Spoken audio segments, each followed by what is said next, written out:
president wanted this prime minister in power so badly, a weak leader whose high taxes and anti-development laws are sending billions of dollars and thousands of jobs out of this country. 86,000 jobs lost. And yesterday, the prime minister promised the president that he would increase Canadian investment in the U.S. by $1 trillion if he gets the agreement that he expects to get. Mr. Speaker, in exchange for $1 trillion of job losses in Canada, will he at least get an end to the U.S. auto tariffs that are killing jobs for our workers in Ontario? The Right Honourable Prime Minister.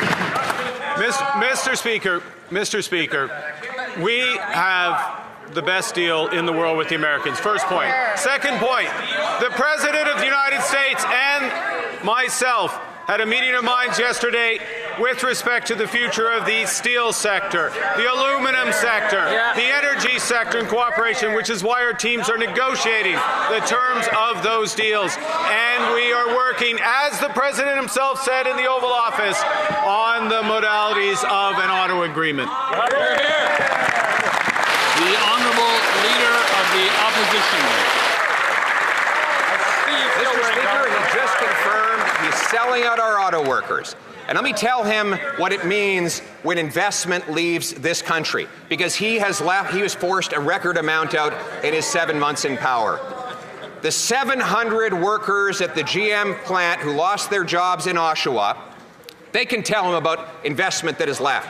They're sitting around the dinner table wondering how they're going to pay their bills while GM announces $4 billion of new investment south of the border. So while the Prime Minister promises yet another $1 trillion gift to President Trump, why doesn't he look them at those workers in the eye and explain to them why he betrayed them? The Right Honourable Prime Minister. Mr. Speaker, what this government is doing for the auto sector is an unprecedented investment in the Canadian auto sector. We look the Canadian auto workers in the eye. We have $5 billion in the Strategic Response Fund. We have $10 billion for liquidity management. We have worker retraining. We are striking deals with countries around the world. We have the best deal already with the Americans, and it will be even better. The Honourable Leader of the Opposition. Well, Mr. Speaker, we'll go soft on him today because I know he's still recovering from surgery to have his elbows removed. Remember that promise, Mr. Speaker? Dancing around with his elbows in the air. We haven't seen those elbows since the election, after which $54 billion of investment gone to the United States. 86,000 jobs gone. American tariffs on Canada doubled. And as to the best deal in the world, why is it then, if we have the best deal, that Canada has the fastest shrinking economy in the G7 and 86,000 people are without a job? The Right Honourable Prime Minister. Okay. All right. Mr. Speaker, there are three things that are true. First is, I realized long before the Leader of the Opposition, long before the last election, you remember the last election? Long before the last election, that our relationship with the United States would never again be what it was. Secondly, thing that is true is we have the best deal with the Americans. And the third thing that's true is we will get an even better deal because we are here. The Honourable Leader of the Opposition.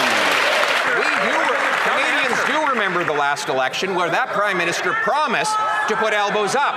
It was not a promise, it was the promise that he ran on.